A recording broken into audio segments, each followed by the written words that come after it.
Queridos amigos, queridas amigas, é uma grata satisfação estar falando mais uma vez e, nesse caso em especial, estar encaminhando essa mensagem para os queridos amigos da Casa de Oração Bezerra de Menezes, a COBEM, instituição cara e querida, conhecida de todos nós, instituição das mais admiradas aqui na cidade de Salvador, Bahia, e para a qual, repito, estamos encaminhando essa mensagem, cujo tema foi elaborado pela programação doutrinária da COBEM, que nos foi encaminhado e nos foi solicitado abordar esse tema. Portanto, essa palestra está incluída na grade doutrinária da Casa de Oração Bezerra de Menezes, publicada, portanto, tanto no canal da COBEM como no nosso canal Raciocínios Espíritas.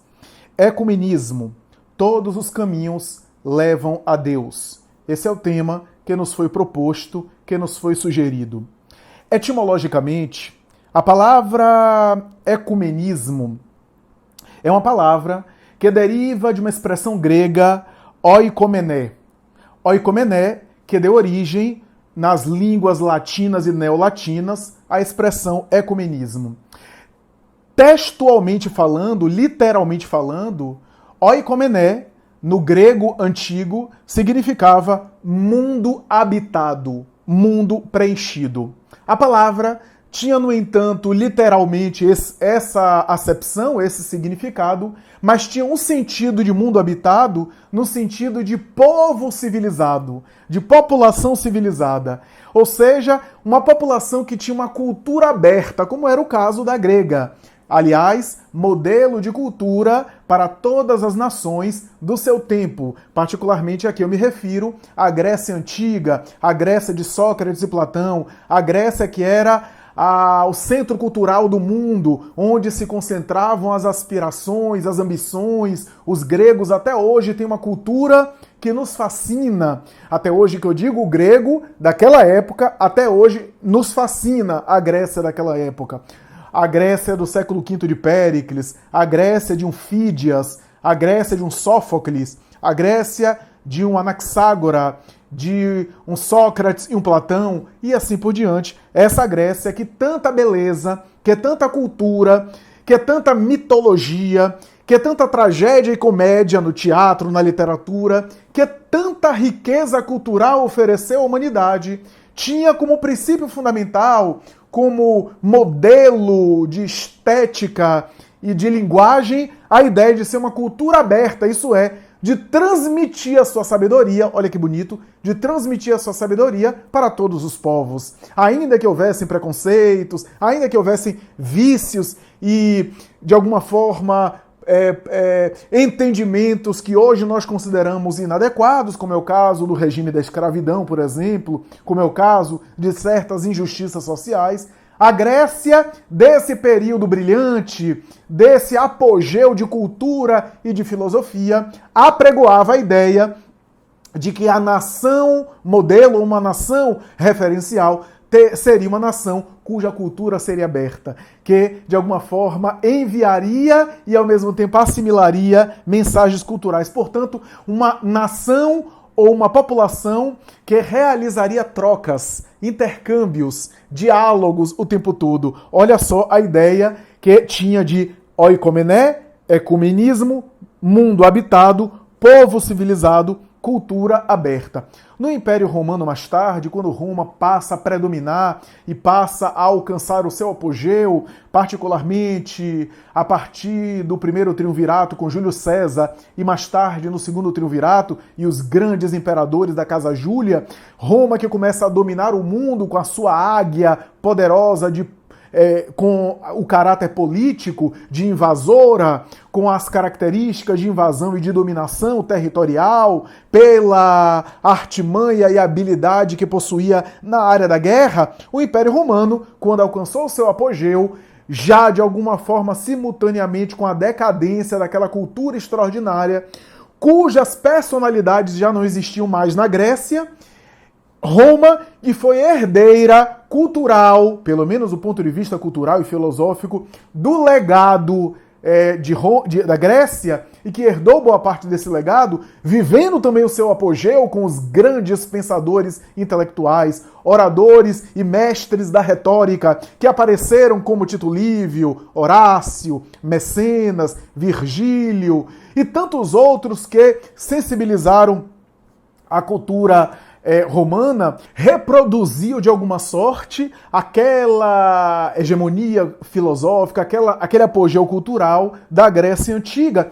E a palavra ecumenismo passa a ter um outro significado, passa a assumir um caráter com uma conotação política, como era a tradição da cultura romana. Roma, quando conquistava os povos, ela não se importava ou não valorizava muito as questões culturais e religiosas dos povos. Pelo contrário, inclusive respeitava os povos a ponto de dar-lhes autonomia, de continuar sustentando seus credos, de continuar se manifestando culturalmente da sua forma, religiosamente da sua forma, desde que os povos conquistados pagassem os impostos e que Roma, pudesse aumentar o seu poder recolhendo os impostos. Então, preservava a cultura local para melhor arrecadar financeiramente, é melhor expandir-se financeiramente. Essa conotação, portanto, de ecumenismo passa a ter no Império Romano uma conotação política. Roma era ecumênica nesse sentido, porque dominava tudo, né? Aquela velha colocação de que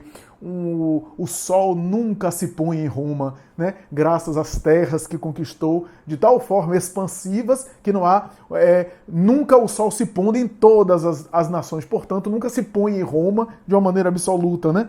Tal era a expansão romana extraordinária. Mas a palavra ecumenismo, embora apareça em Roma como esse ecumenismo romano, no sentido político da palavra, no sentido do poder, no sentido da dominação, é na tradição religiosa, e particularmente na tradição religiosa cristã, que a palavra ecumenismo passa a assumir uma feição especial. Por quê? Porque ecumenismo passa a caracterizar uma espécie de abordagem na evangelização das pessoas, a princípio nos primórdios do cristianismo, evangelização de judeus, de gentios, judeus e não judeus, de missão propagandeadora, isso é, difusora, a qual o apóstolo Paulo é uma referência no sentido de levar o evangelismo cristão para todas as pessoas. Nos primórdios, portanto, do cristianismo, a gente vai ter a palavra ecumenismo sendo associada a essa oportunidade de alguma forma acolher as pessoas interessadas na mensagem cristã e encaminhá-las à mensagem cristã nesse sentido cristão específico, particular. Também, no cristianismo, em seus primórdios, a palavra ecumenismo passa a ter uma perspectiva não política, nem geográfica, nem cultural como a Grécia, geográfica no sentido de cultura aberta de nação, nem romana no sentido aqui de dominação política, mas passa a assumir uma feição mais espiritual, teológica, religiosa, terra habitada, ou mundo habitado, conforme o grego, oikomené, passa a ser terra habitada, e a terra habitada, na concepção dos cristãos primitivos e primordiais, na concepção dos cristãos lá do passado, nos primeiros séculos do cristianismo, significava a terra habitada, a terra de Deus, portanto, a obra de Deus. A terra habitada seria a própria obra do Criador, a obra de Deus, e o ser humano deveria habitar essa terra. Daí, o caráter simbólico, portanto, o caráter mais espiritual, menos concreto, menos material, da palavra ecumenismo. Ecumenismo significava, portanto, essa terra que deveria ser habitada pelo ser humano, e essa terra não era um local geográfico, mas era a obra de Deus. A obra de Deus que deveria ser realizada, e quando fosse realizada pelas criaturas humanas, o ser humano estaria habitando essa terra de Deus, portanto, essa obra divina, essa terra habitada. No ano 381, já no início da Idade Média, encontraremos uma reunião de cristãos na doutrina que se derivou do cristianismo nascente, do cristianismo original, estruturando-se em uma instituição teológica e religiosa. A nascente doutrina católica daquele momento vai organizar uma grande reunião Reunião essa que permitiu convocar uma série de líderes religiosos de várias casas, de várias igrejas, de vários locais que deveriam se reunir em Roma e que cada líder, chamado bispo, deveria receber do bispo de Roma uma reunião daquela, bispo de Roma, que mais tarde se chamaria Papa, e que deveria fazer uma reunião ali de um caráter mais universal, chamada também concílio, essa reunião. E esse concílio, aliás, que já havia havido outros concílios, mas em 381, o concílio, chamado Concílio de Constantinopla, o primeiro, aliás, concílio de Constantinopla, teve um caráter ecumênico. Foi denominado como o primeiro concílio ecumênico da tradição católico-romana. Esse concílio, que se reuniu, portanto, em Constantinopla, por autorização também do imperador, discutiu uma série de coisas, entre elas a aceitação universal do credo, o credo de Niceia, credo católico, que deveria ser aceito como oração universal pelos diversos bispos, pelos diversos líderes das várias igrejas, das várias cidades, das várias regiões do mundo, e por isso esse era um dos temas que estava sendo ali colocado. E então a expressão ecumênico passa a ter uma conotação um pouco diferente. A terra habitada, entre aspas, olha só que coisa interessante. Depois daquele sentido mais simbólico, até bonito, aliás, até interessante, passa agora, do ponto de vista do cristianismo organizado romano, passa a ser considerado ecumenismo, terra habitada. A terra habitada seria Roma, porque seria a terra sagrada, a terra de Deus, para a qual todos os líderes católicos, portanto religiosos, deveriam se voltar e para, naturalmente, ali se reunir a fim de decidir de maneira unitária, de maneira universal, aquilo que deveria ser reproduzido em toda doutrina e em toda igreja católica. Aliás, era um caráter, portanto, cristão universal, cujo termo católico significa, em grego, justamente universal. Igreja Católica Apostólica Romana. Igreja Universal Apostólica Romana.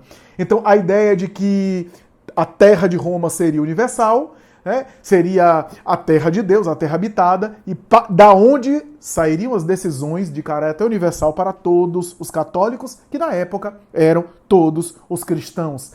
Considerados, pelo menos oficialmente, embora houvesse movimentos outside, digamos assim, movimentos alternativos a esse cristianismo, que foram mais tarde combatidos, né? Especialmente os cátaros, lá por 1100, os albigenses e alguns outros movimentos que, de alguma forma, destoavam um pouco da tradição católica, diante dos quais, inclusive, houve mais tarde os princípios iniciais, as sementes iniciais da Inquisição Católica. Mas isso é assunto lá para frente. A verdade é que, mais tarde, nós iremos encontrar, e aqui estamos falando do século XVI, 1517, Martinho Lutero desencadeia a Reforma Protestante e aquele poder e aquela ideia de ecumenismo como sendo supremacia mundial. O ecumenismo, portanto, seria uma unidade católica em todos os sentidos. O cristianismo passa a ser entendido de uma outra forma. Lutero, que foi monge agostiniano, portanto, de uma linha teológica baseada em Santo Agostinho, fundamentada em Santo Agostinho, um dos pais da patrística, um dos pais da igreja,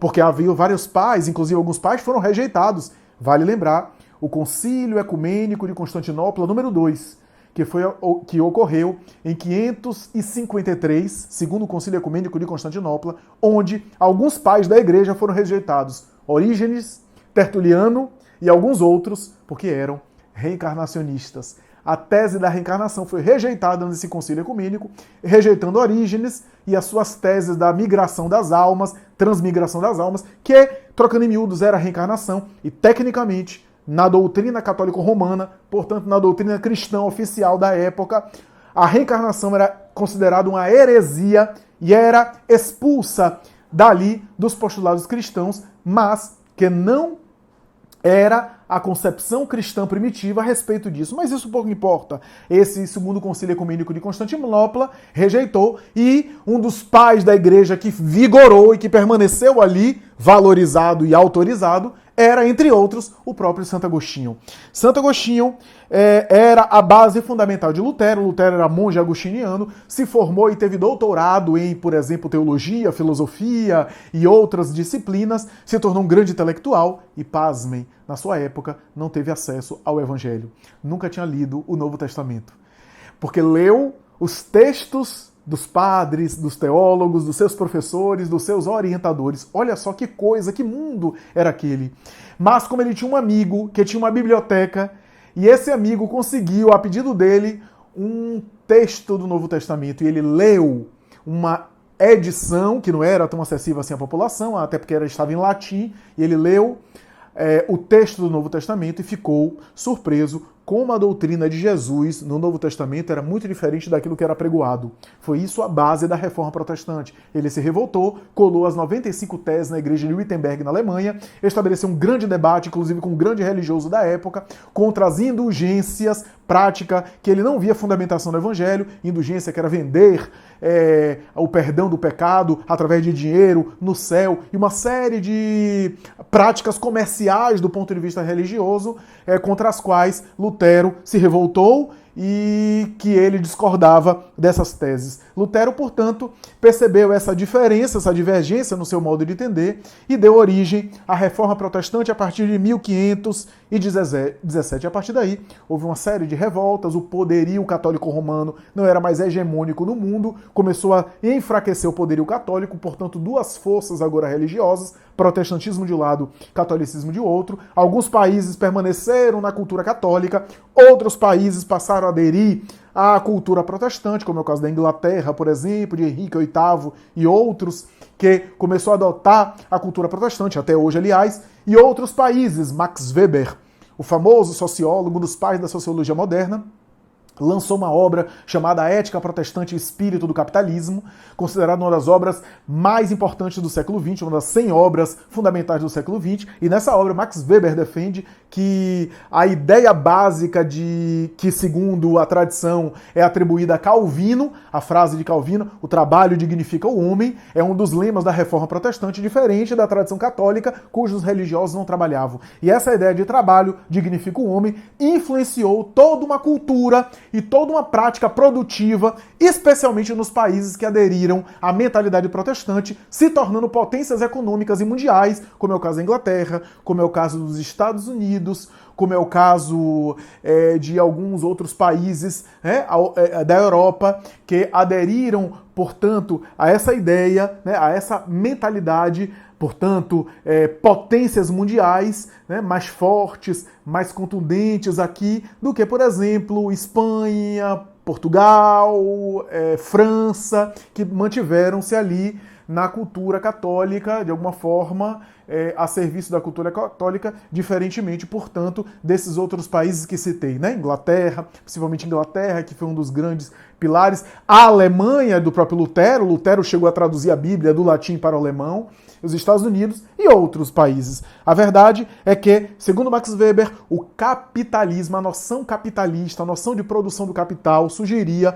a partir de uma influência religiosa que era a mentalidade protestante. Houve, portanto, muitas brigas, muitas revoltas, o mundo começa a se dividir, inclusive molhar de sangue as páginas da história.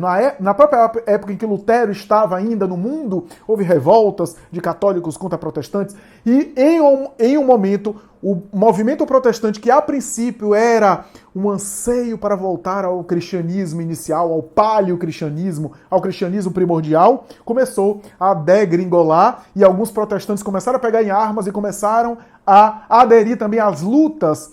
Particularmente, segundo alguns dos biógrafos, o próprio Lutero, segundo alguns biógrafos, em alguns momentos se perturbou diante da pressão dos príncipes europeus sobre ele, diante dos católicos e dos protestantes, ele no meio, e incentivou, segundo os biógrafos, estimulou a própria revolta dos camponeses, que matou muita gente e que teria, segundo uma linha da tradição histórica, teria sido responsabilidade também de Lutero. E assim, a gente viu que em 1545, Lutero ainda estava vivo, segundo não me falha a memória, Ele faleceu em 1546, um ano depois. A própria Igreja Católica estruturou uma resposta que em base era filosófica, cultural e de evangelismo, mas que também tinha seus aspectos violentos, chamada Contra-Reforma, também chamada a Reforma Católica. E assim, brigas de todos os lados. Ainda nesse século, 1572, 24 de agosto, nós teremos a famosa Noite de São Bartolomeu,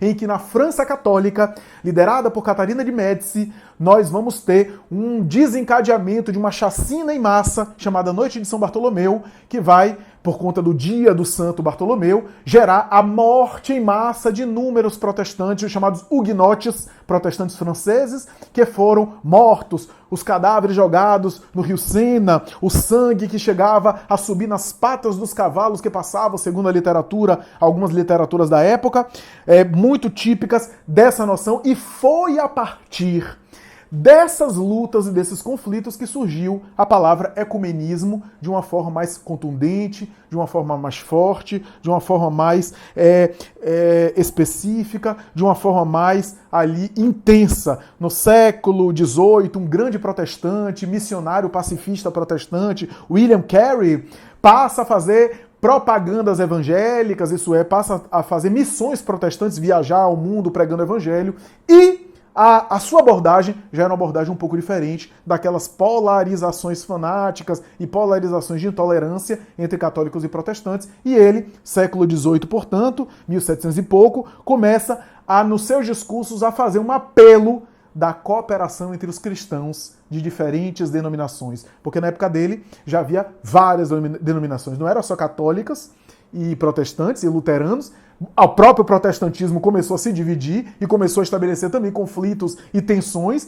O protestantismo de Lutero, o protestantismo de Calvino, o protestantismo de Wycliffe, o protestantismo que tinha base em Hus, o protestantismo variado, o protestantismo mais tarde Wesley, o protestantismo mais tarde Batista, futuramente, o anglicanismo inglês, a Igreja Ortodoxa Russa, cristã, a Igreja Ortodoxa Grega, cristã, e hoje a gente tem mais de 2.000 religiões só do protestantismo, derivada da tradição protestante, cada uma delas com diferenças teológicas, às vezes diferenças mínimas, entendimentos mínimos, e é claro que a partir desse momento surgiria algumas pessoas, entre eles William Carey e outros, que começaram a popularizar o termo ecumênico, o termo ecumenismo, mas havia ainda muitos equívocos ao longo dos tempos foram cometidos em nome desse ecumenismo. A ideia de uma unidade doutrinária, de todas as igrejas. Algumas pessoas que começaram a carregar essa bandeira do ecumenismo começaram a pregar uma ideia de unidade doutrinária de todas as igrejas. E isso não é possível, porque havia escolas já e instituições de diferentes interpretações. E nem sempre todas as interpretações vão convergir.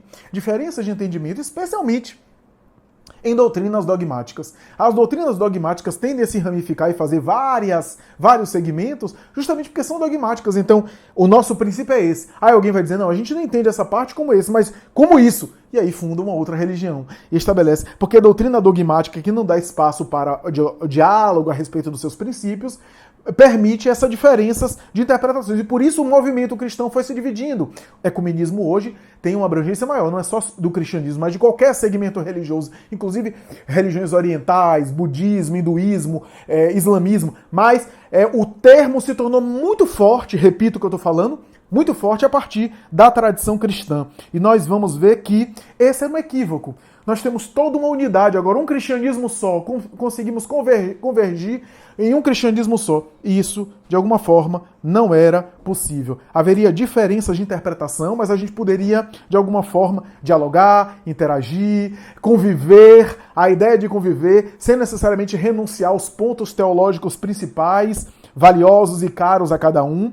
Esse foi um dos grandes equívocos. Um outro equívoco era fazer cultos ecumênicos, até hoje, aliás, abordagem ecumênica, mas que na verdade era uma proposta disfarçada de eu convencer para minha fé, o outro e o outro fazia mesmo. Então a gente fazia pregações, fazia discursos ecumênicos, aparentemente ecumênicos, de respeito, de fraternidade, mas no fundo cada um estava puxando a sardinha para o seu brasa numa espécie de proselitismo, numa espécie de convencimento da sua proposta religiosa, da sua abordagem de fé e assim por diante. Surgiria mais tarde um termo muito bom, muito interessante, que até hoje é um termo valioso e usado entre nós, que é o termo diálogo religioso, ou, mais tarde, diálogo interreligioso. As primeiras abordagens são, inclusive, de tradições não necessariamente cristã, mas também cristã, no Império Mongol, no final do século XIX. Mais tarde, no entanto, no Ocidente, a gente vai ter uma série de tentativas e abordagens, e especialmente na década de 60, quando houve um concílio muito importante na Igreja Católica, o chamado Concílio Vaticano, especialmente o Concílio Vaticano II, nós iremos ver uma ampliação e uma renovação. Esse concílio foi muito importante da tradição católica. A gente já tinha os textos de Qumran, a gente já tinha os manuscritos do Mar Morto, muita coisa estava sendo revista na Igreja Católica, o entendimento dos grandes pensadores católicos a respeito da compreensão religiosa, da tolerância, da caridade. Nós tivemos um Papa extraordinário, o Papa Pio XII, Eugênio Pacelli, que era um grande humanista. O Papa Pio XI também era. Mais tarde, o Papa Paulo VI. E assim por diante, o Papa João Paulo II, tão conhecido entre nós, alguns lembram dele. E então, a partir da década de 60, houve uma série de fóruns e diálogos no meio católico, levantando a bandeira do diálogo interreligioso, da possibilidade do diálogo interreligioso. E o diálogo interreligioso é uma das expressões mais interessantes e mais caras, mais comoventes do ecumenismo, da ideia ecumênica. E uma das características do diálogo interreligioso, uma das coisas mais importantes do diálogo interreligioso é o seguinte: parar com a ideia, a ambição, a expectativa de supremacia de um culto sobre outro e até de uma supremacia internacional e mundial, levando em consideração que as grandes religiões, né, internacionais, aquelas que abrangem uma quantidade, uma população muito grande. Outra característica do diálogo interreligioso, a ênfase na semelhança. Nós temos mais semelhanças do que diferenças, enfatizam os que defendem o diálogo interreligioso e os ecumênicos. Aqueles que criticam o ecumenismo vai dizer que não, que há muito mais diferença, que não dá para conciliar. Que é impossível conciliar alguns pontos teológicos, e é mesmo, mas alguns veem que, graças a essa impossibilidade de conciliar, é impossível haver um ecumenismo, é impossível haver um entendimento ecumênico. E não é verdade. É possível haver, pelo menos no nosso ponto de vista, é possível haver, mas aqueles que se prendem à ideia de que não é possível, talvez, em nosso modo de vista, está se prendendo mais às diferenças teológicas do que às semelhanças e às identidades, porque temos muitas identidades, na verdade. A ênfase na semelhança e o respeito nas diferenças. O respeito que nós pensamos diferentes. E eu não vou mudar você, não vou tentar convencer você, e nem você vai tentar me convencer. E valorização e ênfase nas semelhanças, que faz a gente se unir, se conectar e a possibilidade de a gente dialogar, compartilhar de impressões e de identificações e também contribuir na diferença, nas diferenças de pensamento, onde um pensa diferente do outro e cada um pode agregar o seu pensamento dizendo eu contribuo com isso, já o outro contribui com algo diferente e o diálogo pode ser estabelecido dessa forma. Diálogo interreligioso talvez seja a expressão mais didática e mais concreta em termos de ação para demonstrar o ecumenismo, diálogo interreligioso. Mas quando a gente fala que as semelhanças são maiores, muita gente não entende isso. Por que eu digo que as semelhanças são maiores? Por que eu digo que a gente tem muito mais semelhança do que diferença? Por que eu enfatizo isso de uma maneira tão especial, embora alguns vão discordar de mim? Pegue as religiões cristãs. As religiões cristãs. Todas as religiões cristãs. Aqui eu estou falando das matrizes dogmáticas, protestantismo, catolicismo, e as evangélicas de um modo geral. Todas as religiões cristãs, ou pelo menos a grande maioria, vai colocar Deus como aspecto máximo, Jesus como Filho de Deus e uma das partes de Deus, porque Jesus é Deus, a Santíssima Trindade. Mas basicamente Deus, o Pai de todos nós, portanto o monoteísmo, e Jesus como Salvador.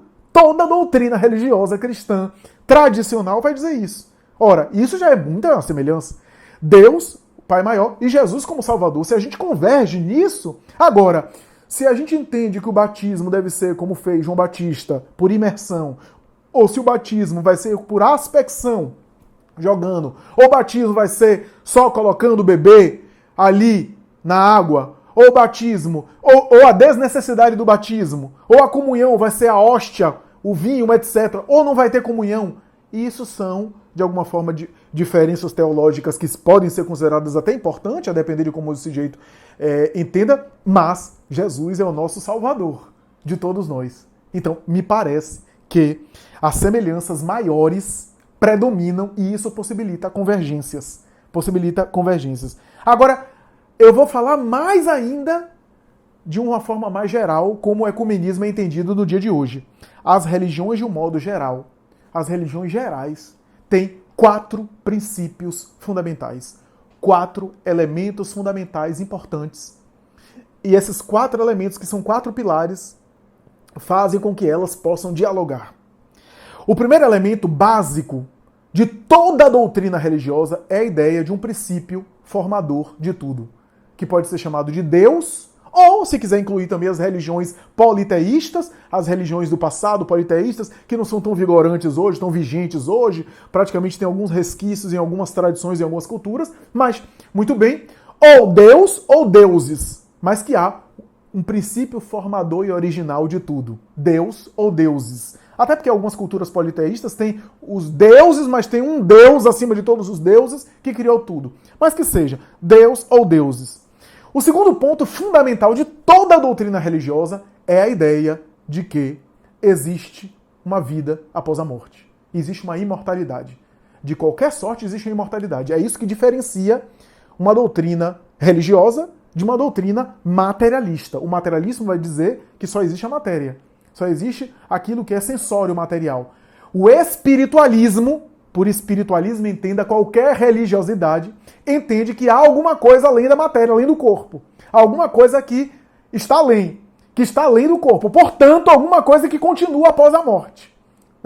Essa noção de imortalidade é básica em toda doutrina religiosa, em toda cosmoética religiosa. Bom, o terceiro ponto que eu gostaria de enfatizar é uma espécie de código de conduta que existe em qualquer religião.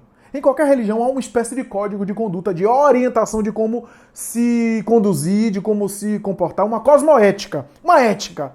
Uma ética que pode ser uma ética mais moralista, com lista, de como você vai se vestir, de como você vai comer, como você vai se comportar, como você vai se relacionar, ou uma ética mais de estilo de vida, de postura interior, de interiorização, mas sempre há uma espécie de cosmoética, de ética. E esse é o terceiro ponto. E o quarto ponto seria a ideia de haver compensações para a vida que se leva. Compensações que pode ser mérito ou demérito para o tipo de vida que o sujeito se permite durante a experiência material. Essas compensações podem ser nesse mundo mesmo, se o indivíduo tem uma vida feliz, vive a vida feliz, produz o bem, planta o bem, vive uma vida mais bondosa, uma vida mais pacífica, vive uma vida mais boa aqui, vive a vida melhor. Mas também uma compensação espiritual para determinadas condutas, determinado tipo de conduta. Que no passado poderia ser céu e inferno, poderia ser qualquer coisa.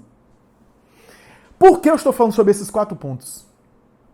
Porque o Espiritismo aborda esses 4 pontos como 4 pontos fundamentais da sua doutrina. O Espiritismo não é uma doutrina dogmática. Por isso que não há, pelo menos não deveria haver, até há tendências práticas, mas a rigor não há essas divisões de outras doutrinas que são dogmáticas e que a gente entende que é inevitável dividir mesmo, no sentido de que há religiões diferentes. No Espiritismo não há, porque como não é uma doutrina dogmática, a gente se entende nos pontos fundamentais.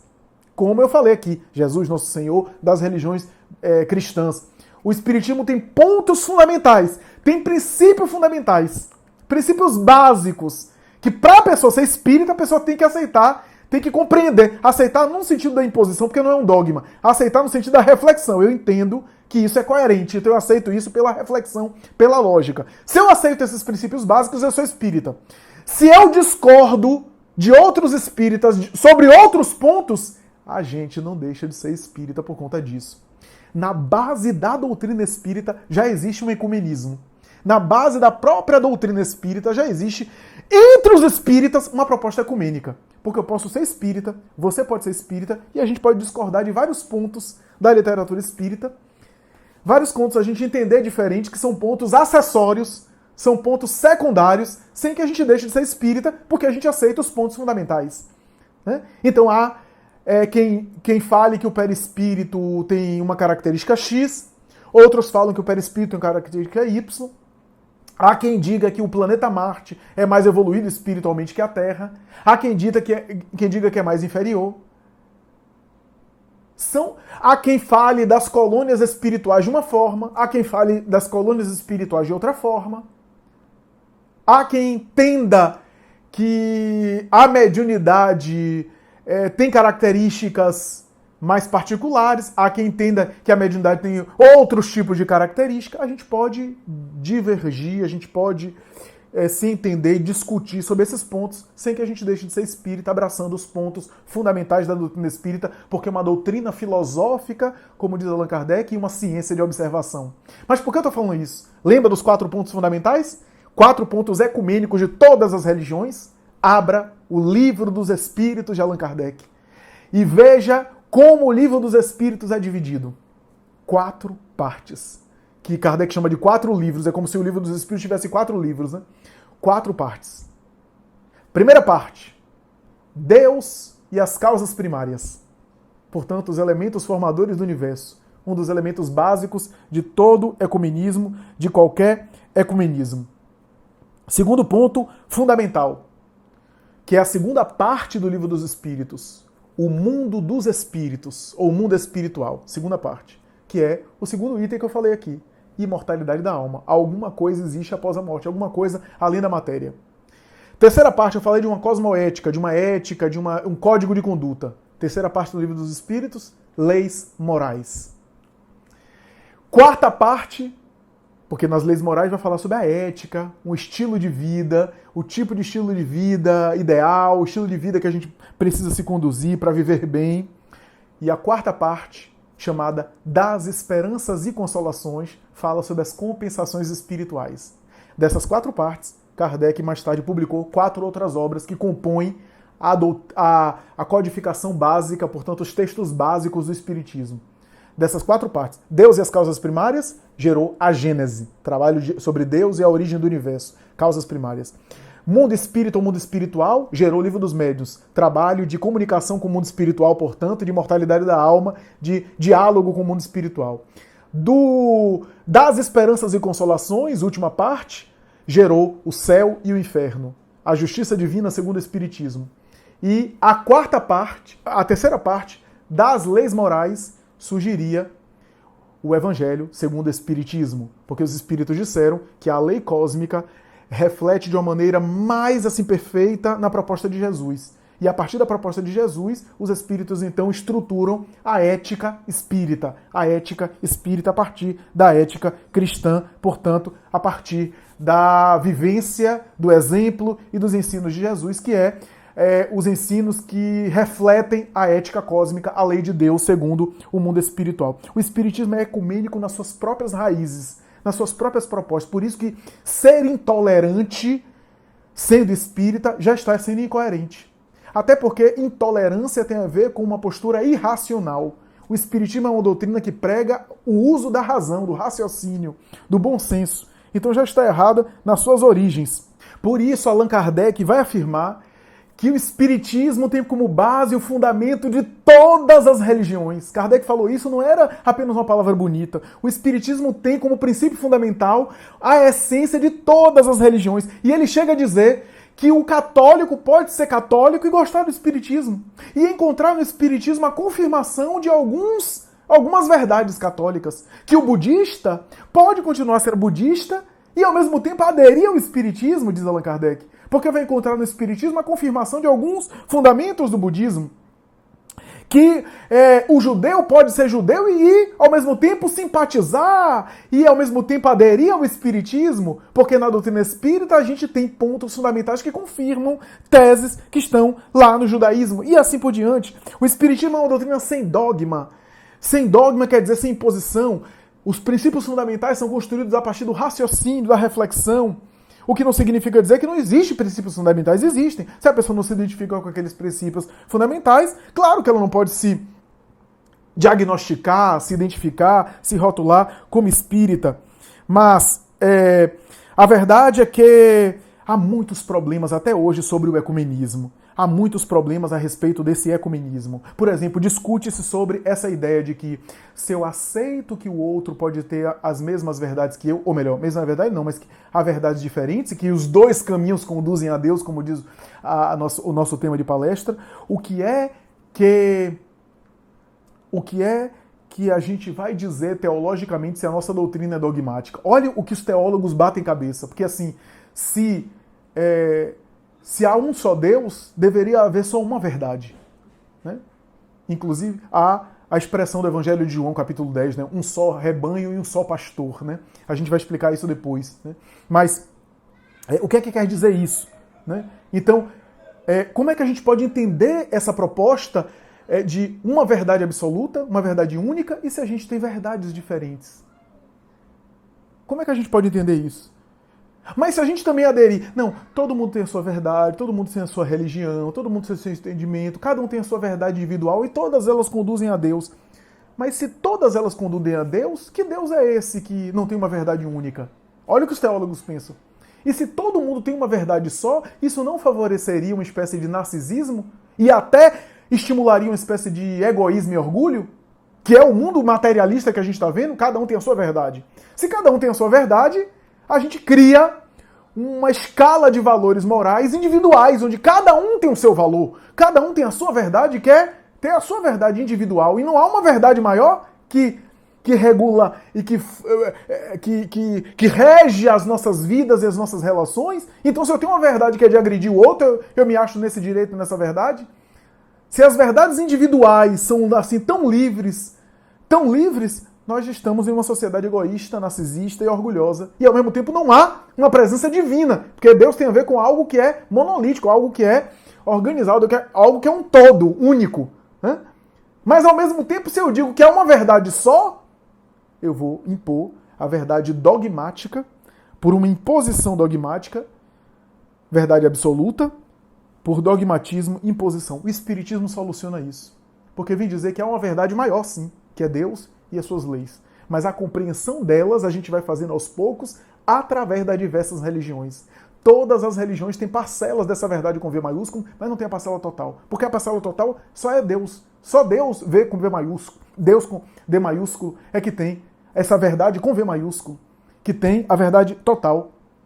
Nós temos verdades relativas que vamos alcançando. O espírito Vitor Hugo Podivaldo Franco disse que Deus jogou um grande espelho que caiu em múltiplos pedaços e cada um pegou um pedaço.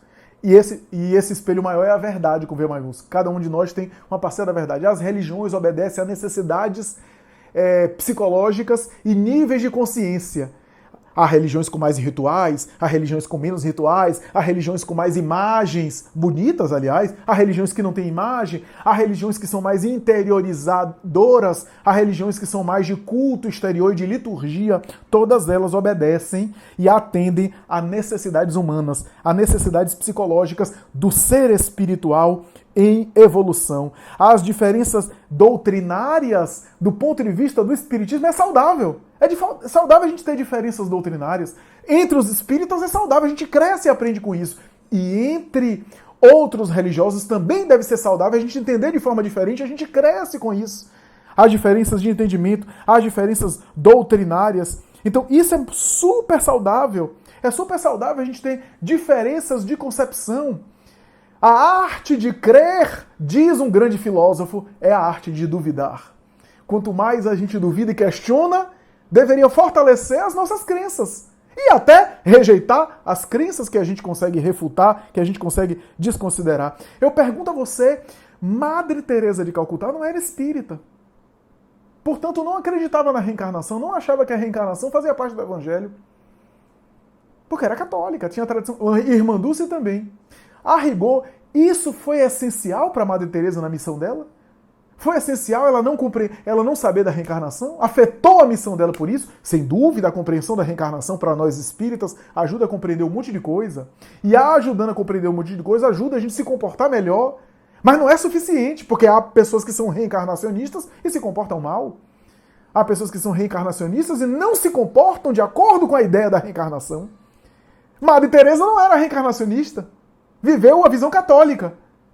E isso não foi indispensável para ela conseguir sair com sucesso da sua missão. É claro que chegando ao mundo espiritual, para nós espíritas, ela conseguiu descortinar uma parte maior da verdade e pôde incorporar a seu conhecimento, a sua noção, a ideia da reencarnação. Como Joana de Ângeles, que foi Joana Angélica, que foi uma freira católica, não era reencarnacionista. Quando chegou no mundo espiritual, conseguiu adquirir maior bagagem e conseguiu aí melhor elaborar, em nosso ponto de vista, melhor compreender a vida espiritual e entender o processo da reencarnação, que ela não tinha esse entendimento na Terra.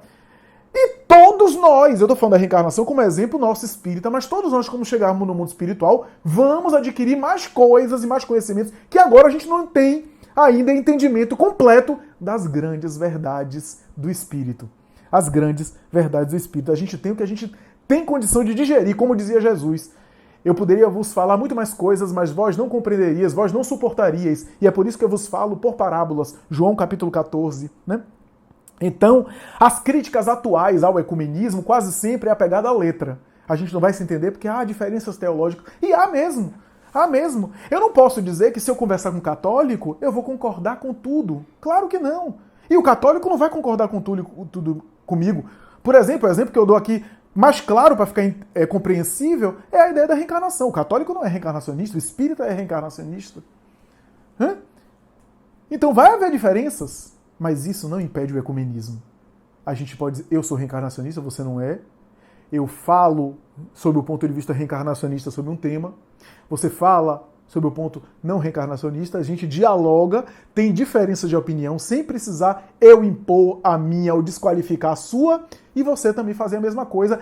E ao mesmo tempo a gente valoriza, essa é a ideia do diálogo interreligioso e do ecumenismo, valoriza as semelhanças. Portanto, tem a ver com um processo que é de inteligência emocional e de estilo de vida. Eu diria, em minha forma de entender, baseado na doutrina espírita, que o ecumenismo é um estilo de vida, não é uma prática institucional. Porque a prática institucional pode parecer uma coisa muito assim de fachada, sabe? Vamos fazer um culto ecumênico. Não que os cultos ecumênicos não são bons. São. Conheci pessoas maravilhosas, já fiz cultos ecumênicos. Mas se a gente resumir o ecumenismo a culto ecumênico, a gente vai ficar naquela coisa. Vamos fazer o culto ecumênico. Abraça o pastor, abraça o pai de santo, abraça o católico. Cada um fala da sua mensagem, sobre o seu ponto de vista, depois todo mundo dá a mão, faz oração. Num clima de fraternidade, não estou dizendo nem que é fingido, pode até ser fingido, ser um fingimento de fraternidade, mas a gente fica ali, congraçando daquela forma, se abraçando apenas naquele momento, depois cada um vai para o seu canto, e a gente não dialoga, cada um com o seu, e a gente vai seguir a nossa trajetória, e eu discordo dele, não penso como ele, pronto. Então, ficou uma espécie de ritual apenas de fachada exterior, onde parece muito bonitinho, onde a gente está, de alguma forma, fazendo uma espécie de marketing de fraternidade entre as religiões. Não é que a gente... por isso eu estou dizendo para a gente se tratar mal. Não é a gente se tratar mal. Mas é um momento ali. Ecumenismo não pode ser isso. Ecumenismo tem a ver com estilo de vida. Tem a ver com... Eu tenho um amigo que é pastor protestante aqui de Salvador. De vez em quando eu ligo para ele e diz, eu vou aí um dia desse tomar um café com você. Quero sentar com você para conversar. Vamos conversar. Ecumenismo é o que um amigo nosso faz, que eu conheço. Um amigo nosso, trabalhador de uma casa espírita, ele faz isso. Ele faz um grupo de estudo da Bíblia com 2 ou 3 pessoas de outras religiões. Ele é espírita. E ele dialoga e fala sobre isso. E conversa, e tem diferentes pontos de interpretação, e valoriza as semelhanças, não polemiza. Isso é uma atitude ecumênica, porque tem a ver com estilo de vida, com forma de se relacionar com o outro. O ecumenismo é uma forma de se relacionar com o outro. Então, tudo isso tem a ver com essa importância. Jesus falou do ecumenismo. Quando ele falou aos discípulos, ide pregai, ele falou, vai até os outros, aqueles que não queiram receber, sacode o pó. Sacode o pó aqui é no sentido de não entrar em atrito, compreende, prega aqueles que queiram lhe acolher e aqueles que não queiram, aceita, respeita. A instrução de Jesus nos evangelhos para o pregar, para a multiplicação do evangelho, é de acolhimento e de tolerância, de respeito ao outro que não quer, que não entende, de diálogo e não de imposição, que foi entendida ao longo dos tempos de maneira diferente. E ele disse no evangelho de João, eu tenho ovelhas que não são desse rebanho. Eu tenho ovelhas que não são desse rebanho. Quem seriam essas ovelhas? O Espírito João de Anjos, escrevendo sobre essa mensagem, vai dizer, sem dúvida, os budistas, os hinduístas, os muçulmanos, todos aqueles não cristãos que não têm um culto institucional ou uma compreensão consciente, uma compreensão direta e objetiva de uma prática cristã convencional, que tem inclusive ícones religiosos que não é Jesus, é outros, mas são ovelhas do mesmo rebanho, onde ele é o pastor. Quem conhece o Espiritismo sabe o que eu estou falando. Jesus é o governador espiritual dos processos. Não é aquele homem de Nazaré. Aquele homem de Nazaré é apenas uma parte do Espírito Jesus. Portanto, Buda, Maomé, Krishna, Lao Tse, os grandes missionários, não são propostas religiosas contrárias ao cristianismo e uma ameaça ao cristianismo. Não. São embaixadores do próprio Cristo. São colaboradores dele. Então vem à Terra para também transmitir aspectos da sua mensagem. Mas ele está no vértice da pirâmide. Ele está por detrás de todos esses processos de iluminação espiritual, de transcendência, de espiritualidade, de desenvolvimento de vida, de evolução. Eu tenho ovelhas que não são desse rebanho, mas é um só pastor. Um só rebanho. Por quê? Ninguém vai ao Pai senão por mim. Olha o caminho, todos os caminhos levam a Deus. Ele é o caminho. Mas ele é o caminho não é para ser católico ou protestante, ou para ser evangélico, ou para ser batista, ou para ser de tal igreja. Não. Ele é o caminho, aquilo que ele representa é o caminho.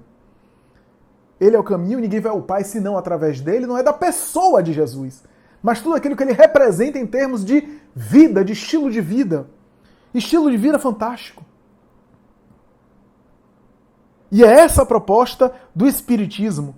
Portanto, o ecumenismo não é uma postura institucional, é um estilo de vida moral. É uma postura interior. Para concluir nosso comentário, gostaria de citar a obra Nas Voragens do Pecado, de Ivone do Amaral Pereira, uma obra extraordinária, sobre a qual eu tenho lido ultimamente, a qual eu tenho lido e sobre a qual eu tenho conversado com algumas pessoas.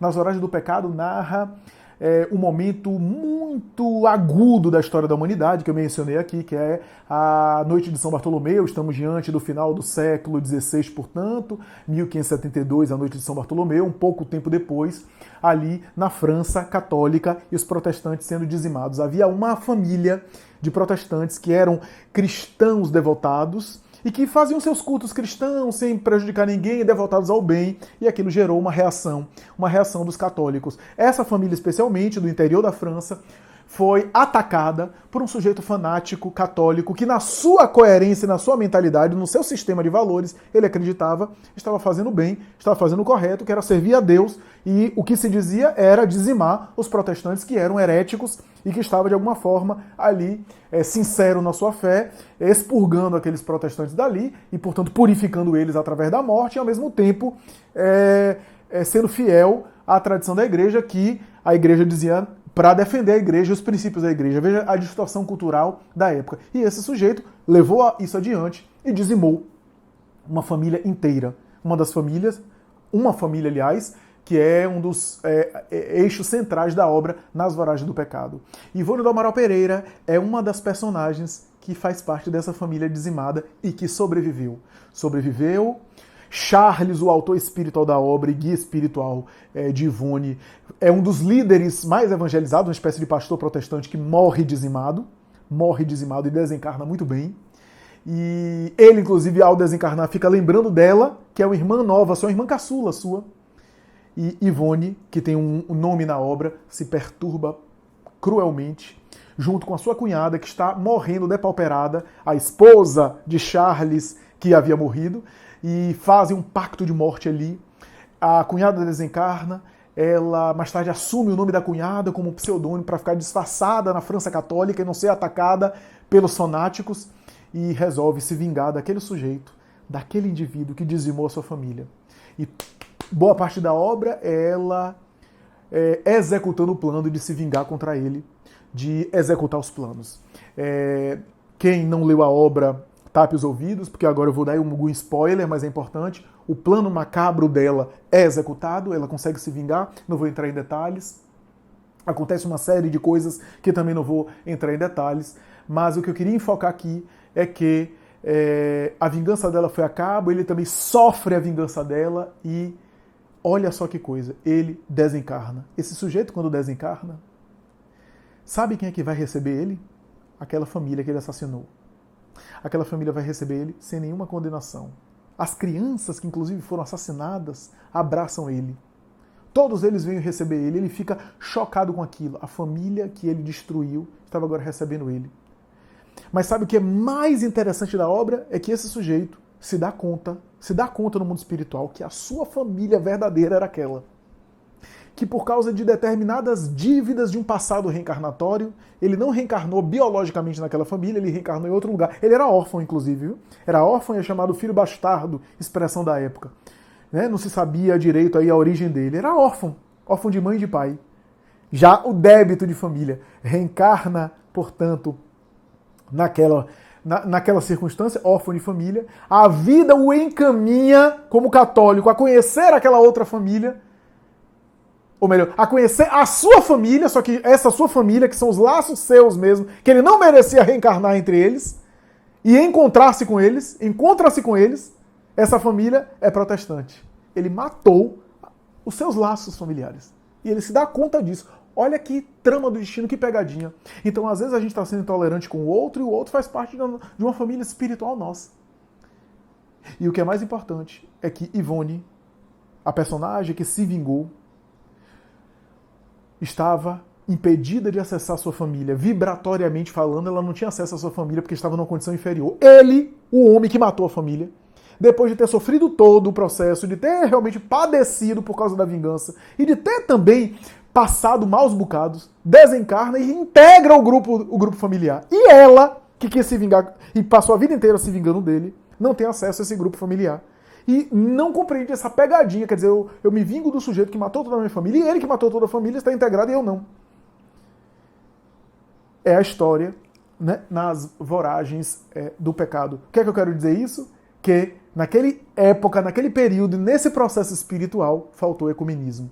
E o ecumenismo tem a ver com amor, com tolerância e com verdadeira caridade cristã.